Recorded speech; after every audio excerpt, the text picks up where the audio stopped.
In this tutorial, we're going to be talking about mappings and functions. We're going to start by looking at the mathematical meaning of mapping and function. We're going to be looking at the types of mapping and the graphical representations of mapping. Also, we are going to be looking at the spatial mappings, where we talk about the identity mapping, the constant mapping, and the composite mapping. And lastly, we are going to be looking at the inverse function. There's going to be a bonus section at the end of this tutorial where we talk about the real-life application of mapping and function. If you already know mappings and function, you can skip over to that part and check the application for to know in real life. Welcome to the class once again. Okay, let's begin the journey. For us not to mix things up, we are going to start this tutorial by clearly defining some terms associated with mappings and functions. We are going to be looking at the meaning of mapping,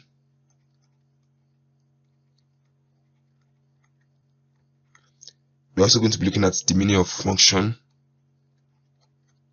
the meaning of domain, the codomain, image, and range. These terms, they are going to help us in the course of this tutorial. So before we do anything, we are going to start by looking at the meanings of these words and how they applied to what we are going to be talking about today in the tutorial. So, what is mapping, domain, and codomain? I said something at the beginning of this tutorial that welcome to the journey. Yeah, it's really a journey. We are going to be traveling today from nothing to something. So, let's begin our journey. To clearly understand what mapping is, let's go back a little bit to sets. So, we are going to be looking at sets. We say that set is a clearly defined collection of objects, things, or numbers. For example, we can say a set equals to 1, 2, 3, 4, 5, 6. You can also say that a set P equals to plate, spoon, knife. This is set P. So, this is simply what we refer to as a set. A perfect collection of objects, or we say a defined collection of objects, things, or numbers. We can have a set of mathematical instruments, we can have a set of electronic gadgets, we can have a set of cars, a set of cycles, and so on. So now that we have understood what a set is, let us go back to mapping. What is mapping? Given two non-empty sets A and B,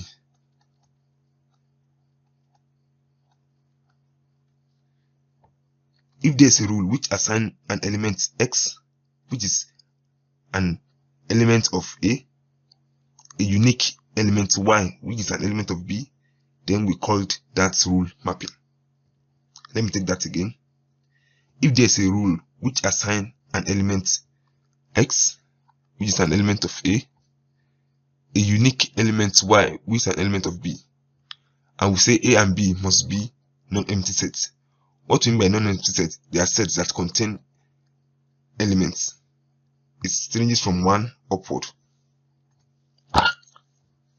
So this is a definition for mapping.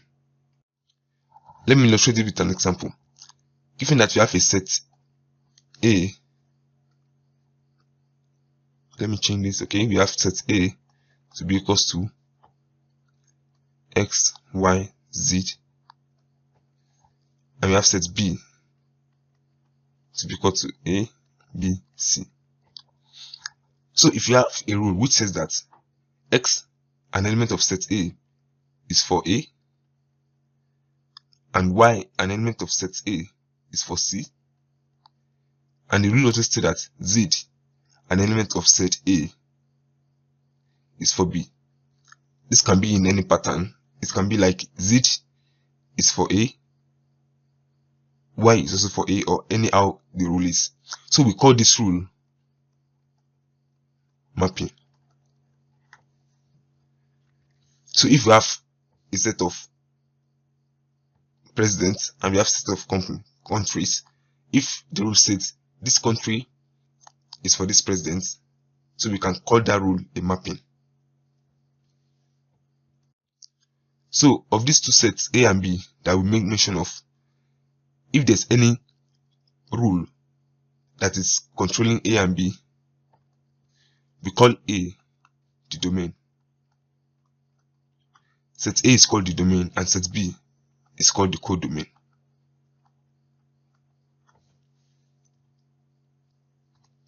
So this is the simple representation of mapping, domain, and codomain. Now, before we look at the meaning of image, let's take a look at some conventional representations. Previously, we talked about a rule, that is the mapping, which associates each element X, a unique element Y. If we denote this rule by the word F, we are denoting the mapping by the letter F. Then we can represent the mapping by using the following symbols. We can say that A to B, and this is the mapping, that's the rule. You can also say that F column A to B. And another way we can represent this is use F of X equals to Y. So these are ways of representing mapping. Now going back to image, here Y is simply the unique element in B, and Y is referred to as the image. Let's look at an example. The previous set we look at, we have A to be equal to X, Y, Z, and we have B to be equal to A, B, C. The rule says that X is for A, Y is for C, and Z is for B. So here we can say that since we know that our B is the codomain and our A is the domain, so we say that A is the image of X. The image is always coming from the codomain. We can also say that B is the image of what? Z. And we have C is the image of Y. So this is referred to as the image.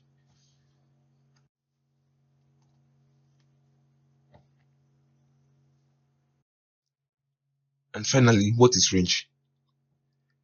We have made mention of domain and codomain. And for the set we have been looking at, we are looking at B as the codomain. So out of the set B, if we gather all the elements Y which are images of domain, these are called range. To better illustrate this, let's use an example. For this example, we are going to be looking at set A, which is also the domain. We have the elements A, B, C. And for set B, the codomain, where we have X, Y, Z, W, V. And we have a rule which says that A is for X, B is for Z, and C is also for Z. So if you gather all the images that we have in the codomain, we refer to them as range. So here we have our range to be equal to the set of X and Z. So one thing you have to notice is that it's possible that out of the codomain we still have another set which is the range. So it's possible that not all the codomain are images of the domain. Here we only have Z, X and Z to be image. So Y is not mapped to anything, W is not mapped to anything, and V is not mapped to anything. So the set that are mapped, which are the images, the collection of all the images is referred to as the range.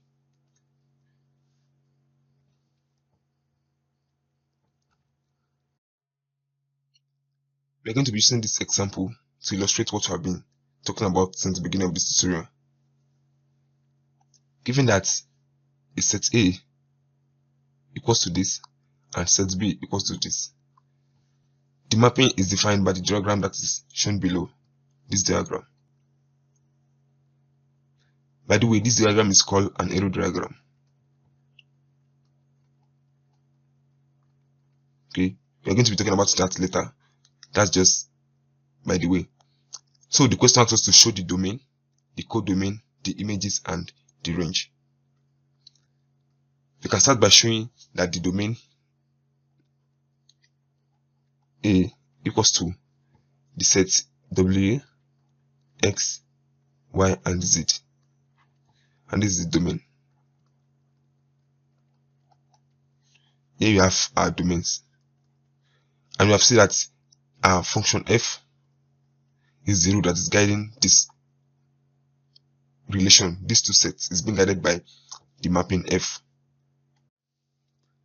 Also, we have our codomains to be B, and this equals to the sets A, B, C, D, E, F, and G. So now to talk about the image, our function here is f. So we can say that the function of W gives us an image B. The function X gives the image W here maps to B, X maps to G. The function Y maps to A, and function Z maps to B. So if you observe here, we are going to say that the function W equals to the function Z. And this is possible. We observe that although every element of A has a unique image in B, not all the elements in B are images of A. So we have our images to be B, G, A, and B. So about the range, we are going to have the range to be the set of all the images, which include B, G, and A.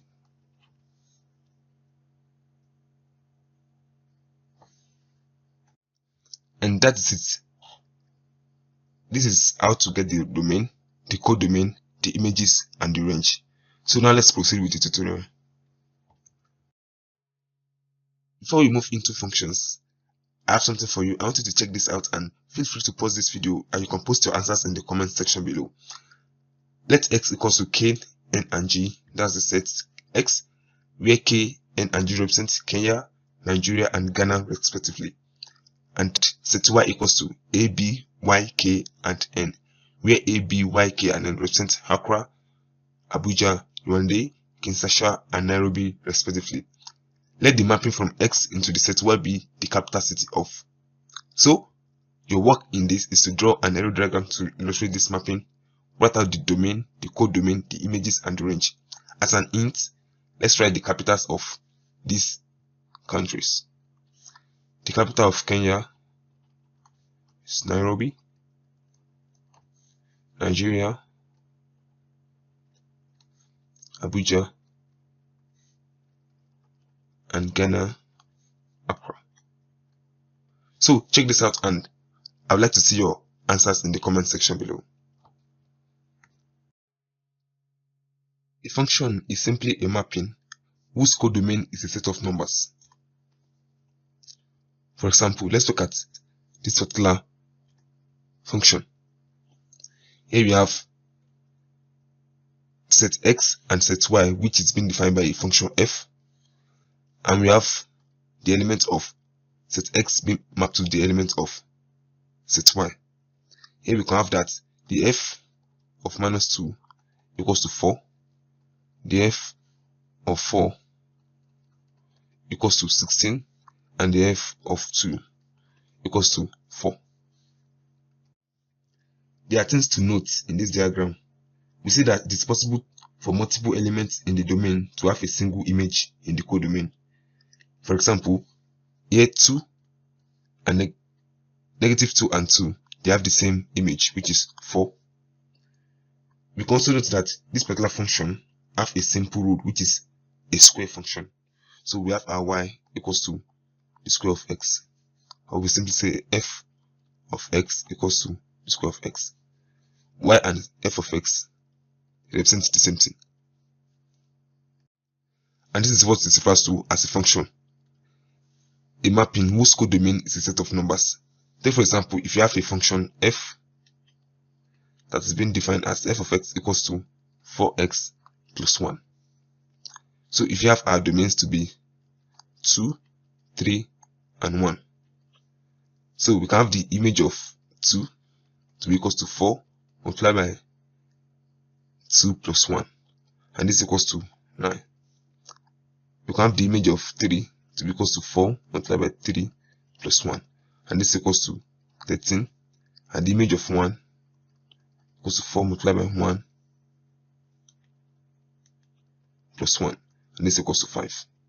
So this is simply a function. Our function is being defined as f of x equals to 4x plus 1. And we choose this particular domain 2, 3, and 1. So we are going to have the domain now to be equals to 9, 13, and 5. So this is simply a function. Now let's take note at some things before we continue. Not every relation is a mapping or a function. So for a relation to be a mapping or a function, the first one, every element of the domain must have an image in the codomain. So we have seen this in a lot of time and we're going to see more examples. And the second one, a single element in the domain cannot have multiple images in the codomain. For example, if you have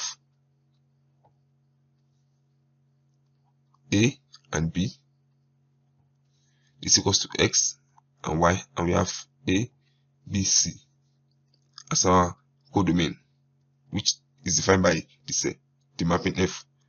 So we can't have X mapping to A and also X mapping to B.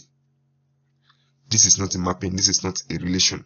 So this is what the second rule is simply telling us, that a single element in the domain cannot have multiple images in the codomain. And the first one says every element in the domain must have an image in the codomain. For example, what you have now is not a mapping. If you rub this off, also for a relation to be a mapping, then X and Y must have an image in the codomain. So we can have something like this and this, and this is a mapping. Since all the elements in the domain, which includes in this case X and Y, has an image in the codomain, which is B and A.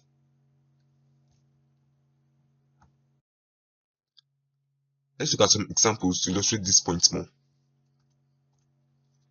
Here you have a mapping. Okay, let's say you have a relation. We should not call it a mapping yet. We don't know whether it's a mapping or not. We have a relation X, our domain contains A, B, and C, and our codomain contains D, E, and F.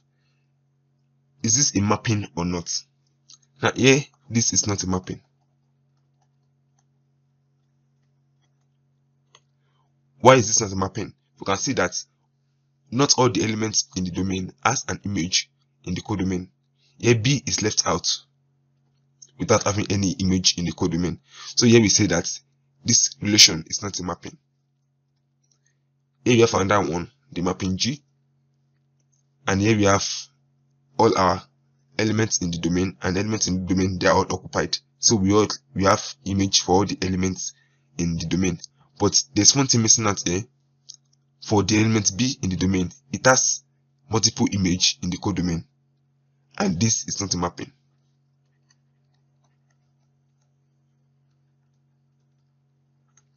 And this makes sense in real life. If you have B giving us these different results, this is not actually allowed. It's possible for us to have multiple elements in the domain giving us the same image, but we can't have a single element in the domain giving us multiple images, just like this case. So this is not a mapping. And the third one, here this is a mapping.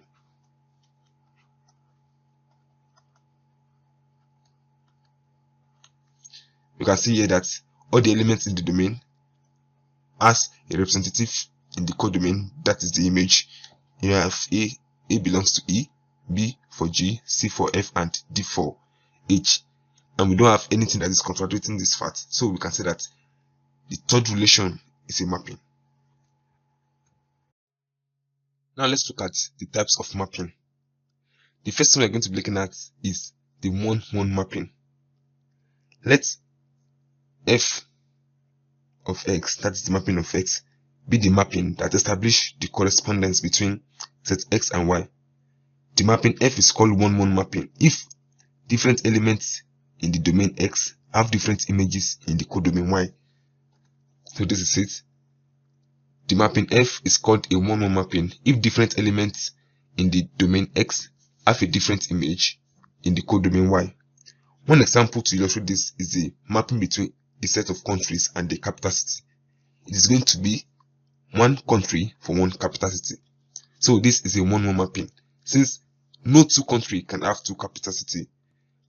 So this is example of a 1-1 mapping. One for one. One domain for one image. One domain for one image. Let's take a look at an example.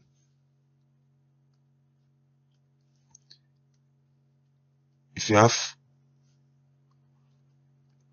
a relation defined as this is 1, 2, and -2. And we have 2, 4, and 4. To map this, we have 1 to 2, 2 to 4, and -2 to 4. This is actually 1. So we can see that this is not a 1-1 mapping since we have two elements in the domain having the same image in the codomain. So we can say that this is not a 1-1 mapping. So to illustrate example of 1-1 mapping, if you have something like this, here we have -4, 2, and 6, and then we have -2,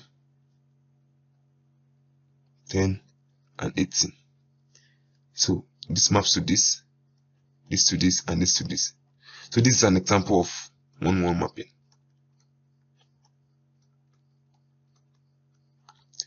I'm sure with this example, you understand what we mean by 1-1 mapping. This is not a 1-1 mapping.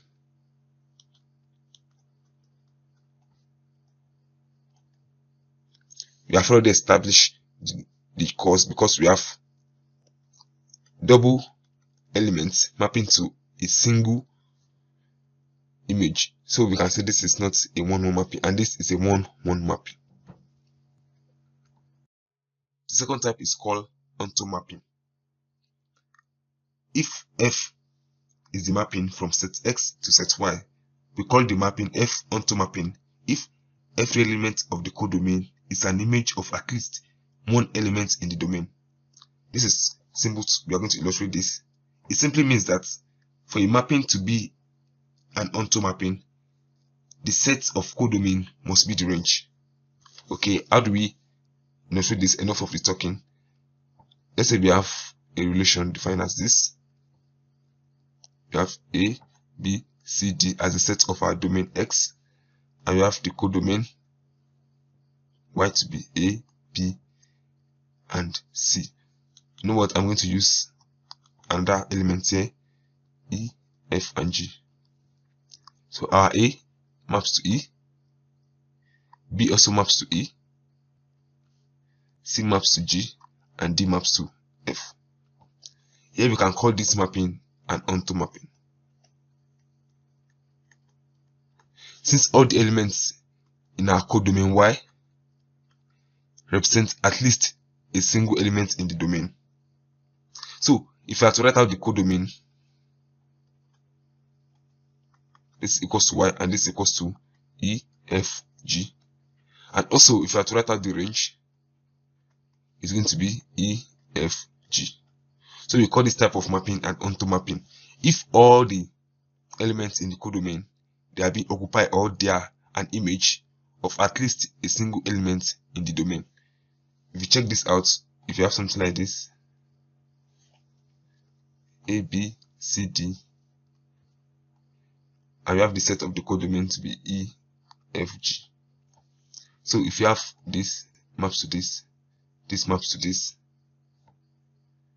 C maps to F, and D also maps to F.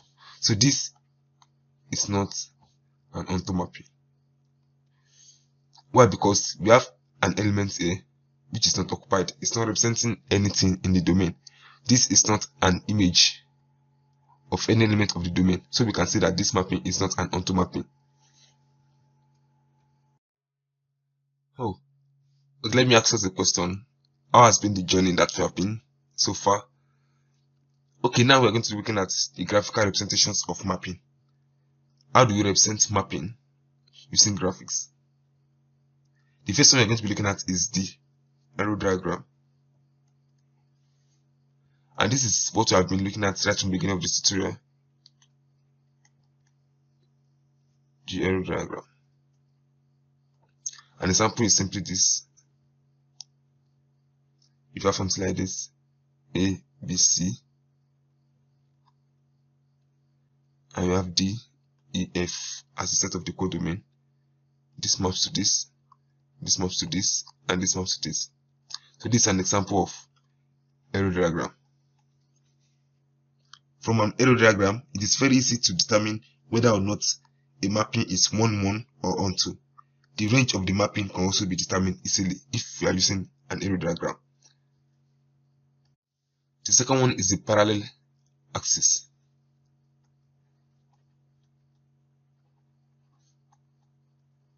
Here we use two number lines to represent our mapping. We have one at the top and one below it. So this can range from, let's say, from -2, -1, 0, 1, 2. I'm just taking some imaginary numbers here, and then we can have 1, 0, 1, 4. Okay, here we have 2. This is -1, 3, 4. I'm just taking a random numbers. I'm just taking some numbers for the number line, and 1 can maps to 1, 1 can also maps to 1, 0 maps to 0, and 2 maps to 4. So this is simply a parallel axis. It's one of the ways of representing mapping. And the third one we look at is the Cartesian graph.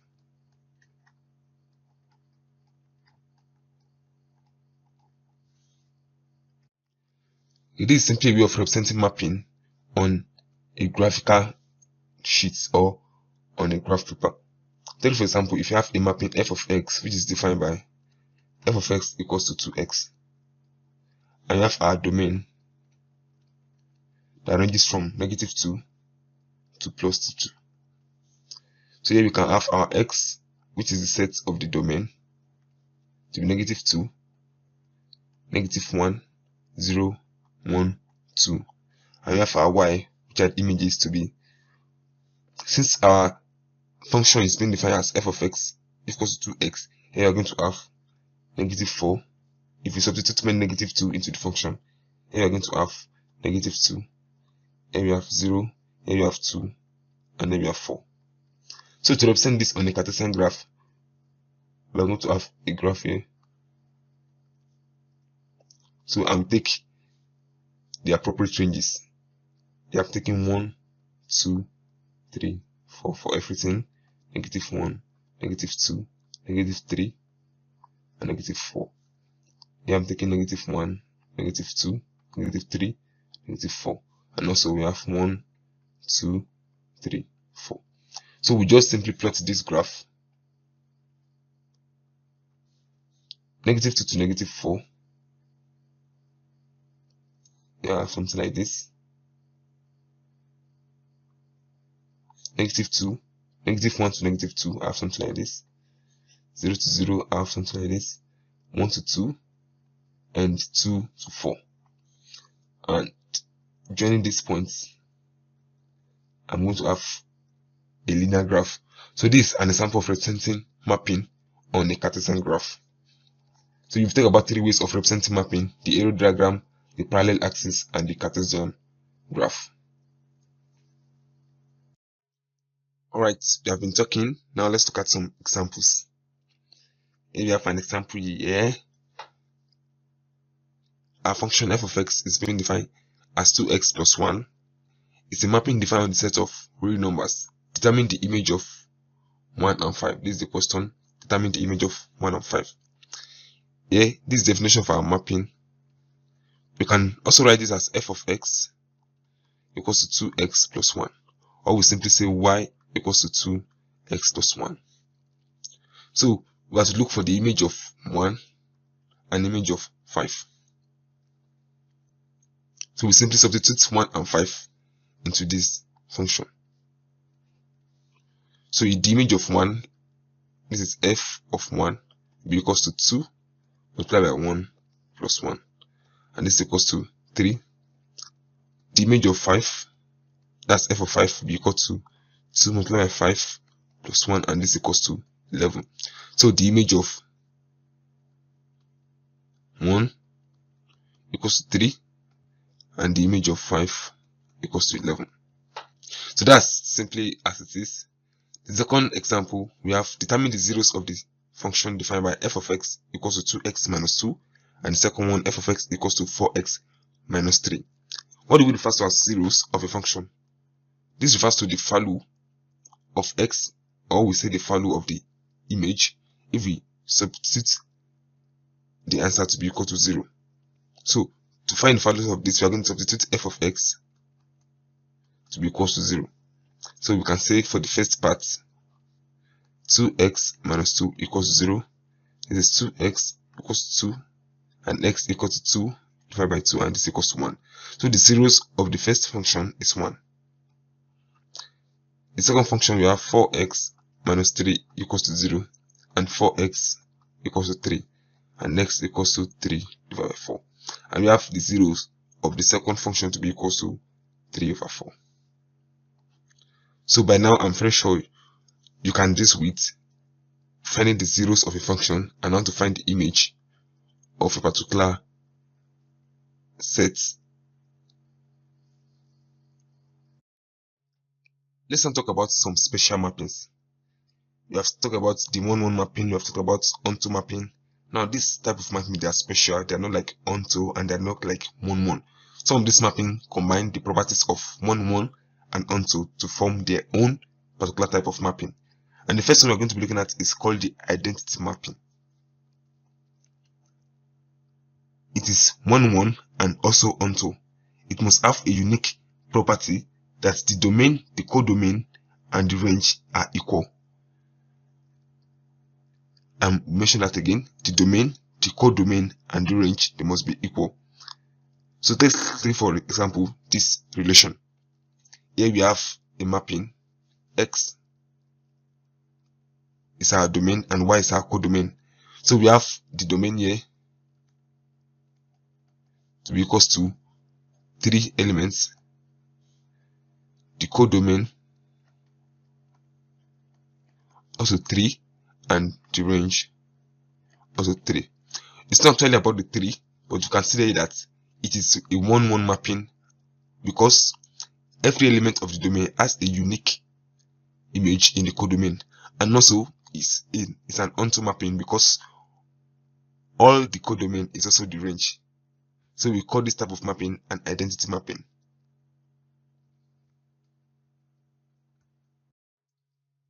The second one we are going to be looking at is the constant mapping. Here, it's simply defined as a mapping in which the range consists of only one element. Let's look at an illustration. Here we have a relation in which the range is only D.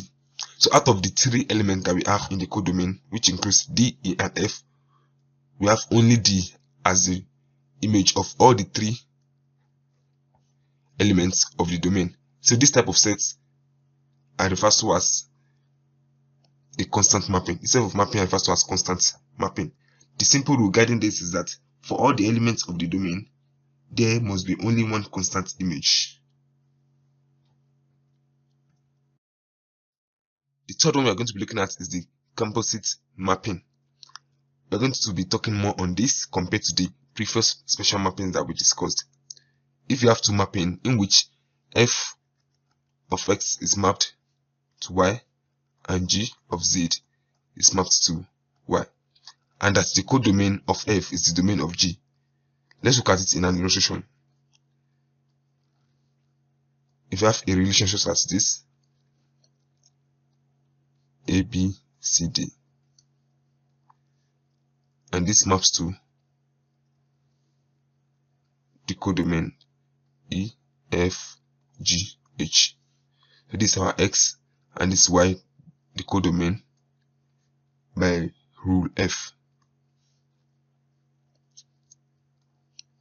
A maps to F, B to E, C to G, and D to H. So these are the simple type of mapping that we have been looking at from the beginning of the tutorial. So what if we have all this codomain Y that serves as the domain of another codomain? For example, having another set here. By the way, this is Z and this is Y. We have I, J, K. So E maps to I, F maps to J,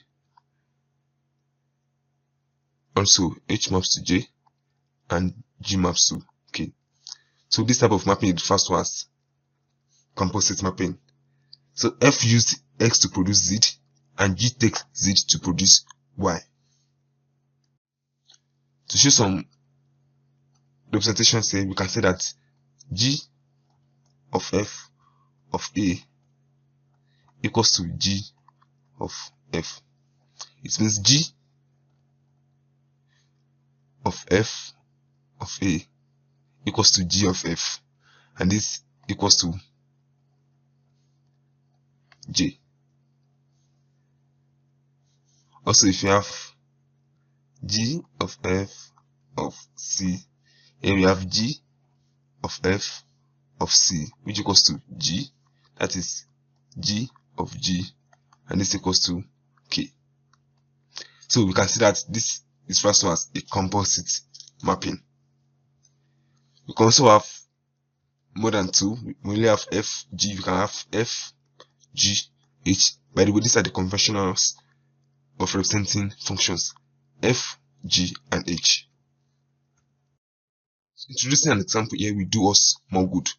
Let's look at this example. The mapping F and G are defined on a set of real numbers by f of x equals to 2x minus 1 and g of x equals to 4x minus 3. Find GF and FG. So before we start attempting this question, we should take note that if you have GF, this is the same as G of F. And if you have FG, also, this is the same as F of G. This simply means we are taking F into G. We are going to put a function inside another function. So this can be represented as G of F of X. And this also can be represented as F of G of X. Okay, let's continue, and this will also be clear enough. So the first one, we are looking for GF, which is also the same as G of F. And from the question, we have our F of X to be equals to 2x minus 1, and our G of X to be equals to 4x minus 3. So, since the question here is to look for G F of X, we're going to put F of X into G. So whenever we see X in G of X, we are going to put whatever we have in F of X into it. So this is going to be equal to 4 into bracket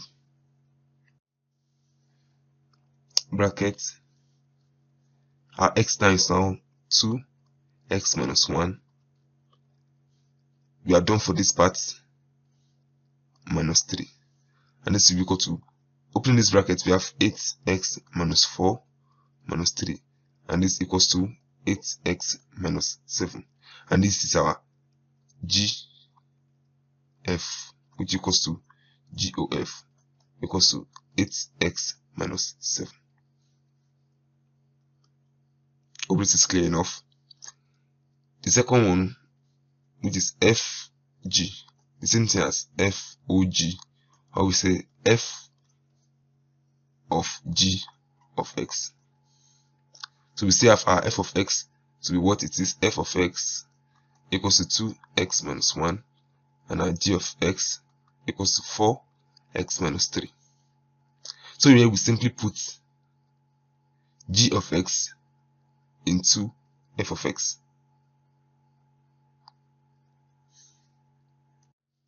So just like we have it in the previous example, we're going to have our fg equals to 2, and whenever we see x, we put g of x, and here is 4x minus 3 minus 1, and this equals to 8x minus 6 minus 1, and this equals to 8x minus 7. Oh, that's coincidence. We have our g of x and f of g to be the same. That's not always the case, but for this example, this is what we have. So we now have our f of g of x to be equals to 8x minus 7, and the same thing we have for g of x, but this is not always the case. So I hope this is clear enough in how to look for composite functions. If you have any examples, or if you have any question, you can always put that in the comment section, and we're going to get back to you as soon as possible. We have another example here. We have f, g, and h are the mappings defined on the set of real numbers by f of x equals to this, h of x equals to this, and g of x equals to this. So the first one is to look for h o g, which is h of g, and second one f of g of h. So let's just take this one after the other. The first one we're looking for h o g. As mentioned in the previous example, that this also equals to h of g of x. So what's our h of x? This equals to x to the power of 2, and our g of x equals to 2x. So from this we simply put g of x into h of x. So h o g will be equals to 2x to the power of 2, since we only have our h of x to be equal to x squared, and this equals to 4x squared. The second part, the b part, we have to find f of g of h. One hint here is that you always start from the last point. We input h into g, and then we input that into f. So the first thing we are going to look for is to look for g of h, and we simply put h into g. Here we are going to have 2 bracket x squared. You know what? I'm going to write this out. We have our g of x to be equals to 2x, and our h of x to be equals to s to the power of 2. So to look for the last part, which is g of h, this is also the same as g of h of x. So g of h equals to, we are going to input h of x into g, and this is going to be 2 bracket x squared, and this equals to 2x squared. This is h of x. We are inserting it into g. So we have already gotten our g o h to be equals to 2x squared. Then we insert this into f to get our f o g. So f of g of h will now be equals to, since our f of x equals to 2x plus 1, so f o g of h equals to 2. So what is g of h now?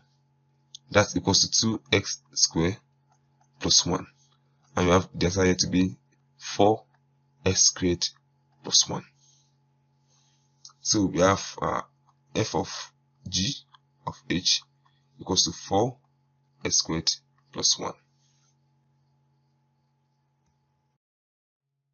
With the function definitions that we have in the previous example, I want you to try this out And feel free to pause this video now, and you can always post your answers in the comment section below. G of H, the first one. The second one is H of G of F. Now, as we are trying to round off, let's talk about inverse functions. Now, let's start by an example. Here we have a relation in which x maps to y with the function f. Here you can see that this is an onto and also a one-to-one. So if we reverse this, and our domain now becomes the codomain, and the codomain becomes the domain, we're going to have something like this. This is y now, and this is x. If we reference to this function as g, here we have d, e, and f, and then we have a, b, c. So d, as it is, it maps to b, e maps to a, and f maps to c. So the function g here is referred to as the inverse of f. So it's as quite easily to be explained as that. If you have a mapping which is being reversed, so it refers to the reversed function to be the inverse. But let's look at another example. If you have another example here where we have a function that is defined by a maps to b with the function f. If you try to reverse this, I want you to take note of what will happen here.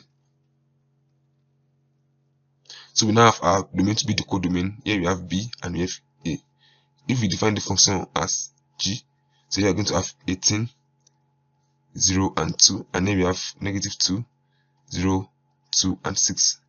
So at it is here, -2 maps to 2, so 2 maps to -2, and 0 maps to 0, 2 maps to 2,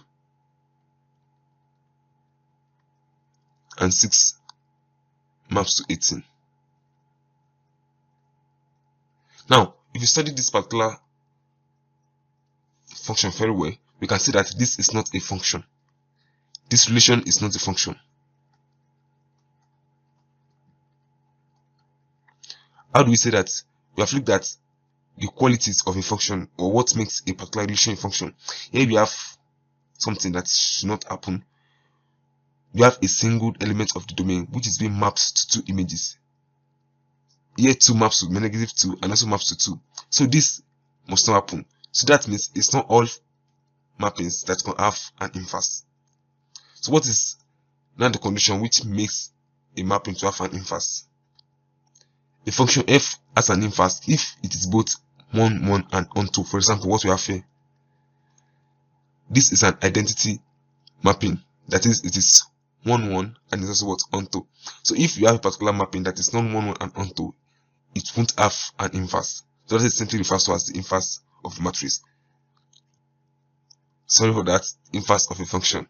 So let's look at some examples. Here we have an example which says the function f over the set of real numbers is defined by f of x equals to 1/3 x minus 2. Find f inverse of x. By the way, f inverse of x is represented as f to the power of -1. So writing out this function, we have f of x equals to 1/3 x -2. We can actually see that this is our image, and here we have the statement of the image, and we have our x here originally to be the domain.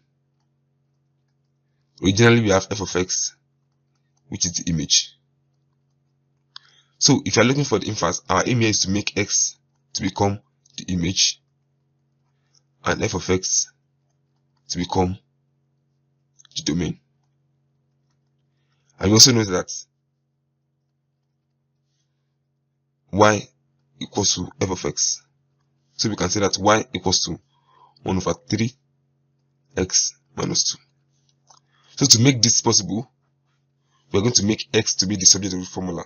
So here we have y plus 2 equals to 1/3 x If we try to simplify this, we are going to have x equals to 3 bracket y plus 2. So we have made x to be the subject of the formula. So we now simply change x to become f of x and y to become x. So we now have f inverse of x to be equals to 3 to bracket x plus 2. So wherever we see x, we change this to f inverse of x, and where we see y, we change this to x. So this is simply how you can find the inverse of a function. So the inverse here, as we have written before, is f of x equals to 3x plus 2. Don't forget, the major aim here is to make x the subject of the formula, and once you have accomplished that, you simply change that and write it with inverse.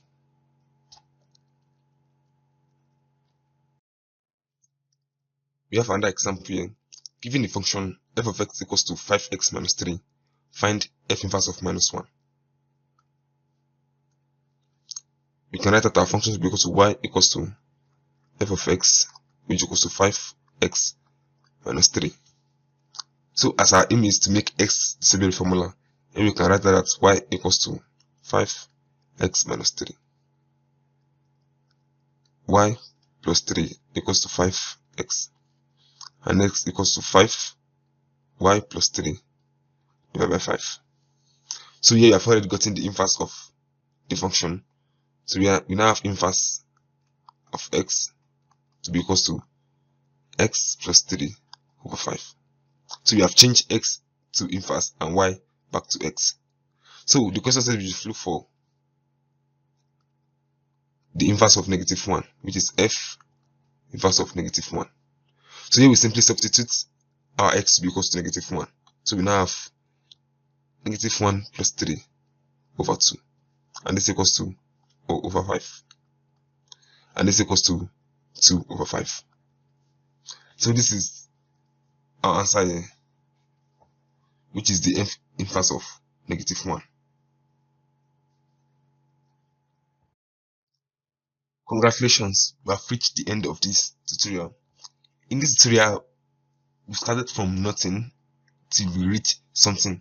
We talked about mappings, we talked about functions, we talked about the types of mappings, we talked about the graphical representations of mappings, we also talked about some special mappings and also inverse functions. Now to the bonus part. What are the applications of mappings and functions in real life? Wow, to talk about this, the list is just many. We can't exhaust it because we are all surrounded by functions in our life. Day-to-day activities, we are surrounded by functions. The first one I want to talk about is a function machine. The second one, calculus. Third one, measurement, investment, and banking.